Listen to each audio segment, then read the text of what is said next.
Virginie Monck a vécu ce qu'il y a de pire pour un parent.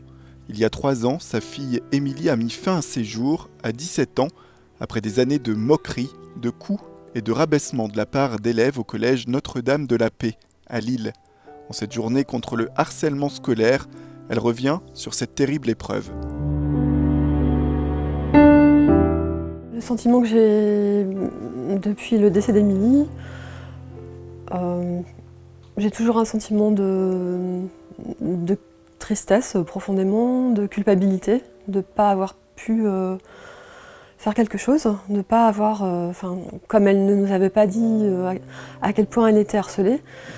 Voilà. Je me dis toujours, si on avait su, voilà, on aurait changé tout de suite d'établissement, on aurait pris les mesures nécessaires. Moi, quand elle rentrait, je lui faisais un câlin, je lui disais comment ça s'est passé ta journée, parce que j'essayais toujours de la faire parler. Nickel, pas de problème. Tout. Donc voilà, qu'est-ce que je pouvais imaginer en dehors des vols ou des choses comme ça pour lesquelles elle était obligée de me prévenir, puisque du coup, elle avait plus sa carte de cantine, elle ne pouvait pas faire ses devoirs ou des choses comme ça. Là, j'étais bien obligée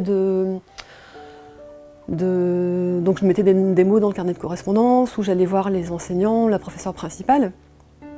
Mais sans mesurer le moins du monde la violence de tout ce qu'elle a subi. Un corps enseignant qui n'a pas été, selon cette maman, assez attentif à la détresse de sa petite fille dès qu'elle passait le portail du collège.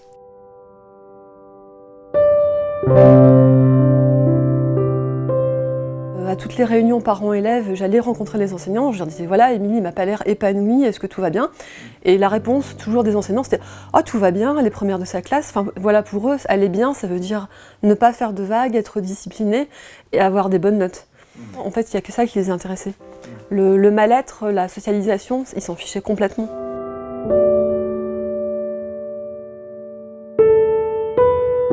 Émilie, on a retrouvé des dizaines de pages où elle dessinait des visages, des jambes. On se moquait d'elle parce qu'elle avait un grand front.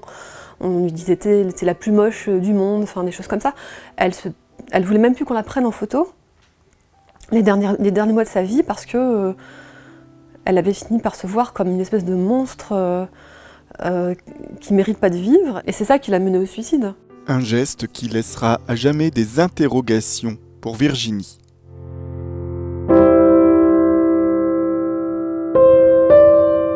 J'ai jamais réussi à avoir une personne pour répondre à mes questions. Pourquoi ma fille? Pourquoi elle? Qu'est-ce qu'elle avait fait? Qu'est-ce qui s'est passé dans votre tête pour que vous fassiez des choses comme ça? Et c'est très frustrant, c'est très... Je pense que... En plus, ils étaient jeunes à l'époque. C'était des enfants de 12, 13, 14, 15 ans. Donc des adolescents. Et je tiens compte de ça, c'est-à-dire que je pense que peut-être si j'en rencontrais avec qui je pouvais discuter et qui exprimait des regrets sincères, hein, bien sûr, je pense que je pourrais envisager même de pardonner peut-être. Contre le harcèlement, Virginie Monck a aujourd'hui un conseil à donner. C'est vraiment pour ces élèves-là, il faut vraiment qu'ils n'aient pas peur de parler. Après, l'interlocuteur, ça peut être vraiment un adulte, un enfant, quelqu'un de l'école, de la famille, en dehors. Mais surtout, il ne faut pas rester seul dans son silence, puisque les choses ne vont pas s'arranger en restant silencieux. Peut-être même qu'en faisant ça, on va aider d'autres personnes qui sont également victimes.